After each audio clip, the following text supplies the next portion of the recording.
ඔන්න අද කතාව පටන් ගන්නේ මෙහෙමයි.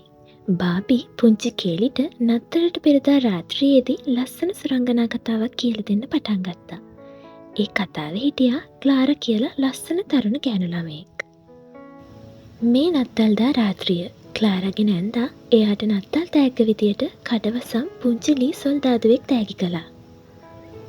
එදා රෑ ක්ලාරා හිතුවේවත් නැති විදිහේ අරුම පුදුම දෙයක් සිද්ධ වුණා. ඒ ලී සොල්දාදුවා ක්ලාරා ඉදිරියේ ඇවිදින්න පටන් ගත්තා. ක්ලාරා පුදුමෙන් ඒ දිහා බලාගෙන හිටියා. ඒත් එක්කම විශාල ශබ්දයක් එක්ක අඳුරු ආලෝකයක් අතරින් නපුරු මේ රජතුමා මේ දෙන්න ඉදිරියේ මතුවුණා. එයාලා හොඳටම බය වුණා.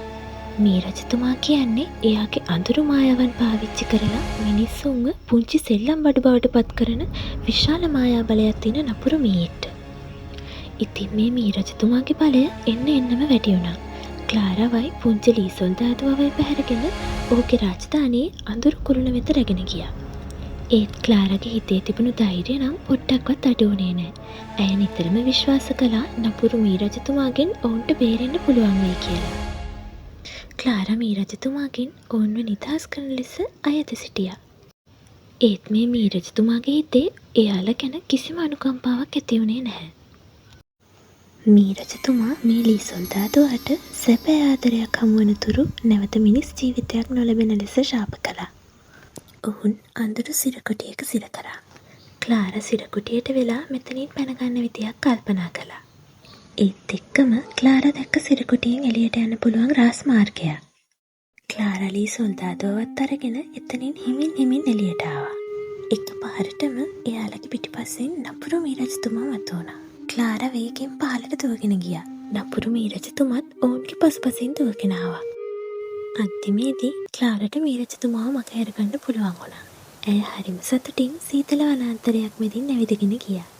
එකපාරටම දිලිසෙන මායා එළියක් මැදින් පුංචි ලී සොල්දාදුවා ඔහුගේ ශාපයෙන් නිදහස් වෙලා කඩවසම් කුමාරයෙක් බවට පත් වුණා.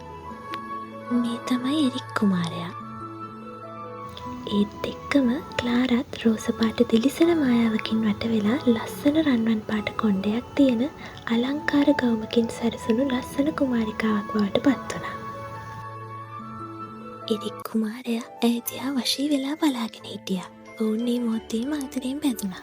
එරික් කුමාරයා කුමාරිකාවත් එක්ක මායාවන්ගෙන් පිරුණු ලස්සන මාවතක් දිගේ ඇවිදගෙන ඔහුගේ මාලිගාවට ගියා.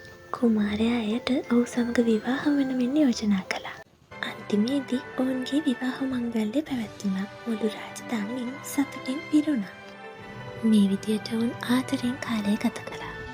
ඒත් එක්කම නත්තල්දා උදේ ක්ලාරා එයාගේ ලී සොල්දාදුවත් උරුළු කරගෙන එයාගේ ලස්සන සීනයෙන් අවදි වුණා. පුංචි කේලි මේ කතාව හරිම ආසාවෙන් අහගෙන හිටියා. විශ්වාසය කියන මායා බලය තියෙනවා නම් අපිට කරන්න බැරි දෙයක් නැහැ.